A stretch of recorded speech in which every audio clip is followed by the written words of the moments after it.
Hello everyone, welcome back to the Math 0332 notes. We're in Unit 3. We're finally there. We've done linear equations. We've now practiced converting expressions and equations from language to the numerical representations themselves. So now we should be able to solve word problems, or at least attempt to. I realize that every word problem is going to be a little different, so maybe there'll be scenarios you haven't encountered, but this is all part of the learning process. And this is the 5th homework in Unit 3. So let's just get ready to go. So in the last video, we saw how you convert language into equations and expressions. So let's dive into it and then help ourselves solving the situations by just finding what the value of the missing variable is, the number that's unknown. So 7 times a number is decreased by 17, and you get 25. So that means 7x minus 17 equals 25. And they're asking, what is the number?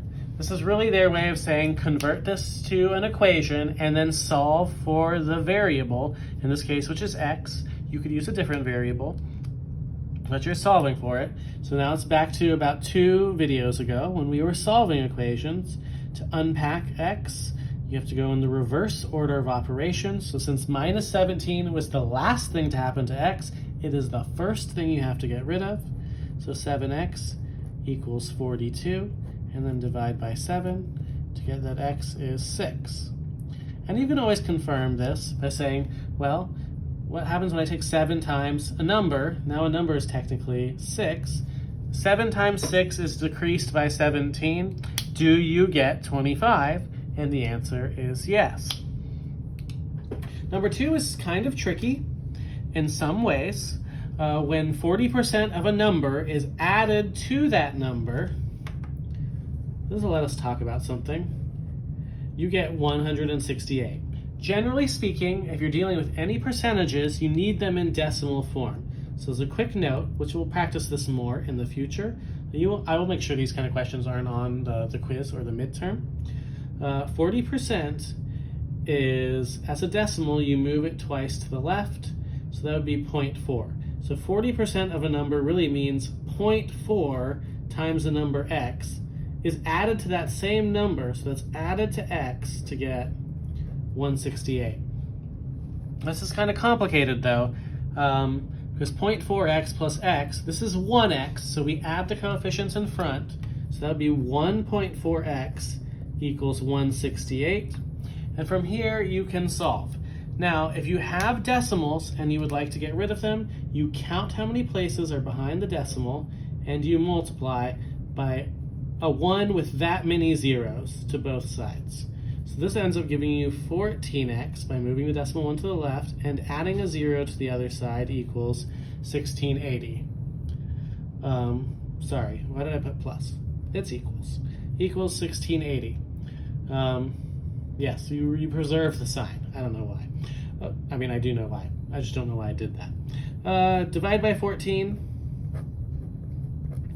If you ever have to, go ahead and do your old school division. Remember, how many times does 14 go into 1? None. 14 into 16. 1. Subtract the 14. Get 2. Bring down the 8. 14 into 28 goes in twice. That's exactly even. And when you bring out the 0 and you're like, how many times does 14 go into 0? None, but that 0 will be carried up to the top, so you get x is 120.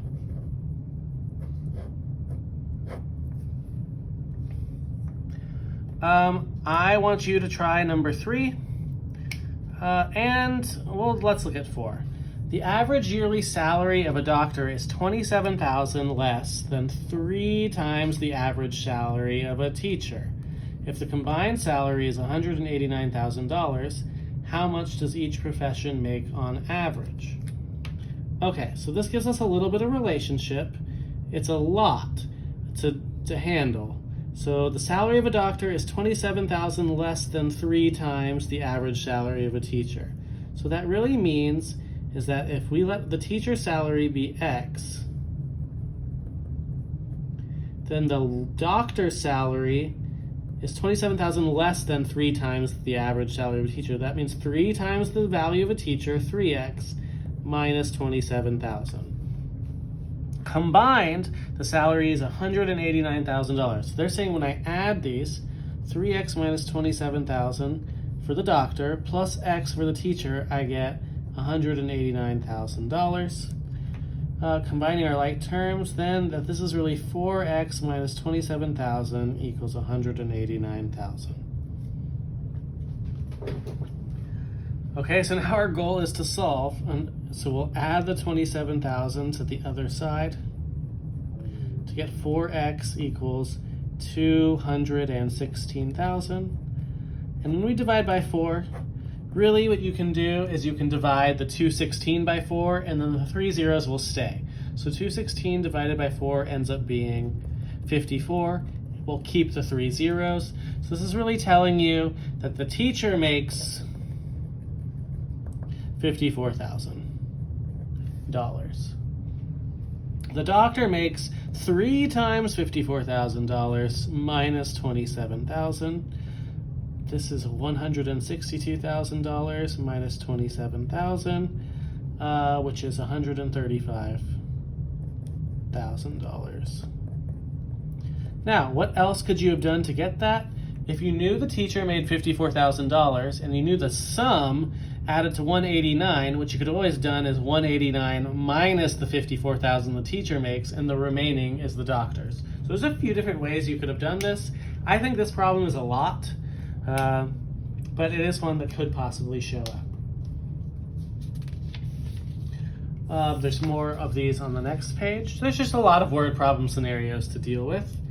I wouldn't worry so much about 7 and 8. They're more with percents, but I do want to do one of 5 or 6 and let you practice the other one. I'll put solutions to 7 or 8 on there if you want, just in case it probably does show up on the homework. But like I said, I'm going to keep the percent equations off the quiz, and we'll do more of those word problems when we get to the percents and the ratios and proportions in Unit 4. So a new SUV is worth $50,000, but is depreciating by $4,000 a year. After how many years will it be worth $18,000? So this is clever. So this is $50,000 as its starting value, but it's losing $4,000 per year, and we don't know how many years it'll take, but we want to know when it's worth $18,000. So the setup is tricky here. So 50,000 minus 4,000x equals 18,000. To get x by itself, one thing that you can do is, because these are all thousands, this is an equation, you can divide it all by 1,000 to get a much more manageable 50 minus 4x equals 18, and that will still represent the number of years it takes, even though we've compartmentalized the value by dividing it. So if we get our x by itself, since it's already on the left, we'll get negative 4x equals 18 minus 50, which is negative 32.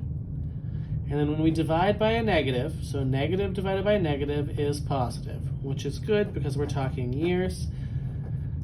So you get x is 8. So that means it takes 8 years for the SUV to be worth 18,000. The last thing I want to do is set up number 6, and then I'll let you try to solve it from there, just so we can talk through the setup. The bus fare in the city is $2. Customers can purchase a card for $30 each month, and this reduces the bus fare to 50 cents.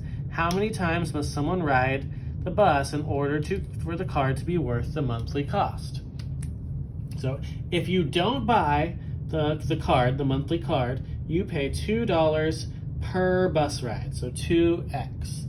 If you do buy the card, you pay $30 up front, but then you only pay 50 cents per bus ride, so that's plus 0.5 times the number of times you ride the bus, x. And so this is another one of those equations like the one in a previous video that talks about how you can clear decimals. The rule still works here. Just remember that if there's things that don't have decimals, you still need to multiply them by 10 as well. And we'll continue this and then the next page in the next video.